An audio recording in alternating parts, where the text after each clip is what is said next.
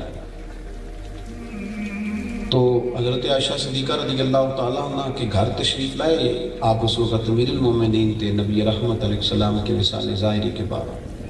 ادھر دیکھا, ادھر دیکھا, دائیں بائیں دیکھا, چھت پہ دیکھا تو حضرت عائشہ صدیقہ کہنے لگی حضور خیریت ہے؟ فرمانے لگے عائشہ ایک بات کرنی ہے بیٹے. امیر المومنین کیجئے. تو فرمانے لگے عائشہ ناراض نہ ہونا, تمہاری چھت پر نہ نور برسا کرتا تھا, اور آج میں نے بڑا تلاش کیا ہے وہ مجھے نظر نہیں آیا. وہ کہاں گیا نور, کدھر؟ جناب عائشہ صدیقہ رو پڑی. اتنا روئی کہ دوپٹہ بھیگ گیا, آنچل بھیگ گیا آنسوؤں کے ساتھ. کہا حضور میں نے نا اصرار کیا ہے بہت ساری کنیزوں نے, تو میں نے کل ایک نیا جوڑا سلوا کے پہن لیا ہے. تو میں پتر اس کا مطلب ہے تیری توجہ دنیا داری کی طرف ہو, یہ جوڑا اتار دے, وہ پرانے والا پہن لے. تیری چھت پہ نا نور برسا کرتا تھا, تیری چھت پہ نور برستا تھا, وہ نظر نہیں آ رہا. اپنے باطن کا خیال رکھیں, ہمیں نہیں پتہ ہوتا, یہ بگڑ جاتا ہے. میں باپ کے بیچ کچھ ایسی باتیں جو کر بھی نہیں سکتا. ہمارے صوفیاء نے لکھا ہے مریدوں کی وجہ سے بھی خرابی ہوتی ہے. جو تعریفیں ہوتی ہیں نا بڑی زیادہ, اٹھا کے شیخ کو بٹھا دیتے ہیں کہیں, پتہ نہیں کیا بن گیا ہے, اپنی ترقی کئی دفعہ رک جاتی ہے.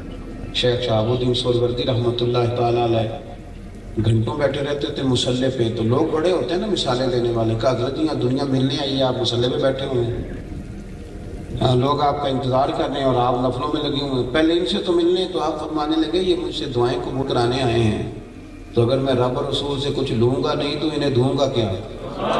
پہلے کچھ لے تو لینے دے, وہاں سے کچھ لوں گا تو یہاں دوں گا. یہ آؤ بھگت, یہ شور شرابے, یہاں بھی روحانیت میں خرابی ہے. اپنا خیال رکھو. اپنا, میں کہہ چکا ہوں کہ تو اگر میرا نہیں بنتا نہ بن, اپنا تو بن. علامہ اقبال کہنے لگے دل بیدار فاروقی, دل بیدار کراری. کہنے لگے یاد رکھنا اگر تیرا دل بیدار ہو گیا تو حضرت فاروق اعظم کا طریقہ ملے گا, حضرت علی کا طریقہ ملے گا. اور ایک درویش نے کہا تھا کہ زندگی زندہ دلی کا نام ہے, مردہ دل کیا خاک جیا کرتے. اگر تیرا دل ہی مردہ ہے, تیرا دل ہی اگر مردہ ہے, تیرے دل میں کوئی شے ہی نہیں. نبی پاک صلی اللہ علیہ وسلم نے فرمایا یاد رکھنا جس کے سینے میں کچھ قرآن ہے وہ زندہ ہے, جس کے سینے میں قرآن ہی کوئی نہیں وہ تو چلتا پھرتا مردہ ہے.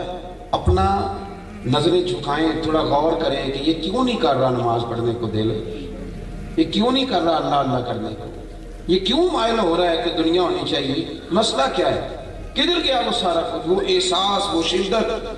حضرت عبد الرحمن ابن عوف رضی اللہ تعالیٰ عنہ حضور کے وصال کے بعد حضرت عائشہ صدیقہ کے دروازے پر بیٹھ کر رویا کرتے تھے. دروازے پر, چھوٹا آدمی نہیں, مکے کا مدینے کا سب سے مالدار بنا, اور فقیروں کی طرح جھولی بچھا کے مصطفیٰ کے دروازے میں بیٹھے رو رہے. جناب عائشہ صدیقہ باہر آ کے کہتی عبد الرحمن کیا ہوا؟ عرض کی اماں جی دیکھیں نا میرے پاس کتنی زیادہ دولت پڑی, اتنا میں مالدار ہوں. اور کیا ان کا طریقہ تھا اپنی روحانیت بحال رکھنے کا. فرمانے لگے امیر حمزہ مجھ سے افضل تھے, پر جب وہ دنیا سے گئے تھے تو ان کے پاس کفن کے کپڑا پورا نہیں تھا. مصعب ابن عمیر مجھ سے افضل تھے, اور جب کفن دیا جا رہا تھا تو سر ہم نے ڈھانپ دیا تھا اور پیروں پہ گھاس ڈال دی تھی. اماں جی وہ افضل لوگ تھے, لیکن اس حال میں انہوں نے دنیا چھوڑی کہ کفن کو کپڑا پورا نہیں تھا. اور میں نے اتنی دولت جمع کیا, مجھے ڈر آتا ہے. رات بھی خواب دیکھی ہے کہ میں ڈوبنے لگا ہوں. اماں جی آپ کا دروازہ نور پہ خیرات دینے آیا ہوں, میں نے لیا دعا کریں.